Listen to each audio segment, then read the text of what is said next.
오늘의 정치권 뒷이야기 알아보는 정치 톡톡하겠습니다. 정치부 주진희 기자입니다.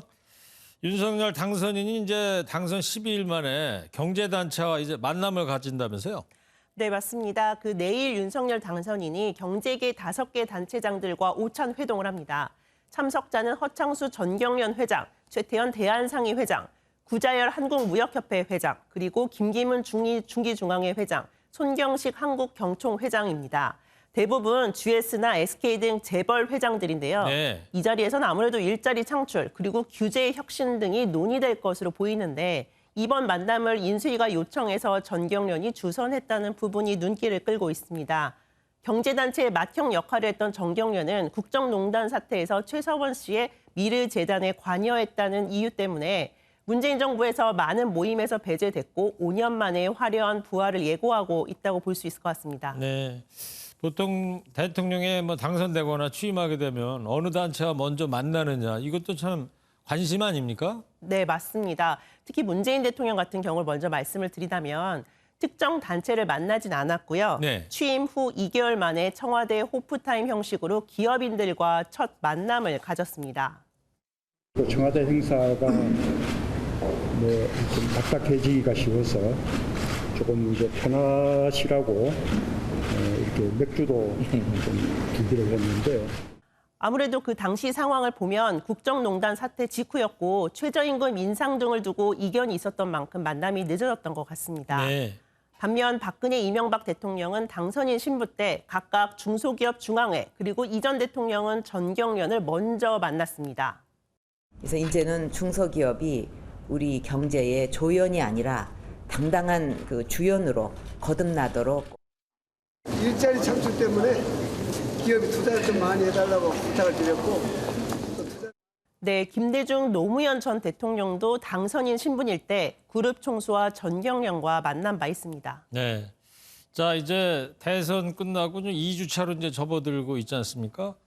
이재명 전 민주당 후보 근황이 SNS에서 인싸가 됐다 이렇게 나오고 있는데 인싸가 뭐예요?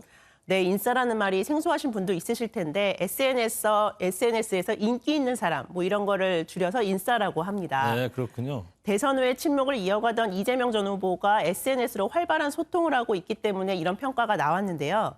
2030 여성들을 중심으로 이 전 후보에게 SNS 답장을 받았다는 인증이 인터넷에서 화제가 되고 있는 겁니다. 네. 한번 보시면 아빠라고 부르면서 보낸 응원 메시지에 이 전 후보가 개딸 고맙다 하고 답장을 하는데 그래요? 네, 여기에 강아지 소리를 내는 센스 있는 지지자 답장도 보입니다. 저 이미지가 강아지 이미지군요. 그래서 네, 맞습니다. 그래서 과거 이 전 후보가 딸을 낳고 싶었다고 했던 것을 이제 착각한 건데요. 예. 특히 개딸이라고 하는 거는 드라마 응답하라 1997에서 천방지축 딸을 친근하게 부르는 표현이라고 합니다. 네. 자, 주변 사람들에게도 안부 인사도 하고 있는 것 같은데 몇 가지 좀 우려가 전달됐다면서요? 네, 그런 우려 메시지가 나왔는데요. 측근으로 분류되는 정성호 의원이 SNS에 이런 소식을 올렸습니다. 아무래도 이 전 후보의 목소리가 편해진 것 같다면서도 지지자들과 당에 대한 걱정이 많았다는 메시지를 전한 겁니다.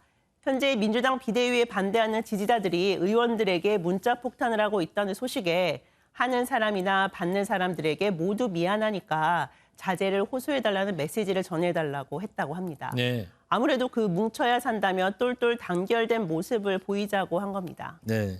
자, 그리고 내일부터 인수위원회 취재 기자실도 가동이 된다고 하는데 코로나 때문에 풍경이 참 달라진다면서요? 네, 맞습니다. 인수위에서도 코로나 확진자가 계속 나오고 있는 상황인데요. 권영세 부위원장에 이어서 추경호 기획조정분과 간사가 확진을 받았습니다. 출발부터 비상이 걸린 인수위인 만큼 이에 따라서 프레스센터의 모습도 달라질 것 같습니다. 과거 화면을 한번 보시면요. 인수위에서는 저렇게 대규모 강당에 기자들이 다닥다닥 붙어 있고 네. 등록 기자도 당시에 1,000명, 상주 기자는 수백 명에 달했었다고 합니다. 예. 이제는 코로나 때문에 그럴 수 없기 때문에 각 매체별로 1명 기자만 출입할 수 있고 프레스센터도 별관에 따로 마련되면서 대폭 축소된다고 합니다. 예. 때문에 MBN 등 많은 매체들은 인근 커피숍 같은 곳을 빌려서 취재할 수밖에 없는 상황인데요. 이런 진풍경도 볼 수 있을 것 같습니다. 그렇군요. 다른 곳에 있다가 한 명만 거기 출입할 수 있다. 네, 그렇습니다. 알겠습니다. 자, 여기까지 듣겠습니다. 정치부 주진희 기자였습니다.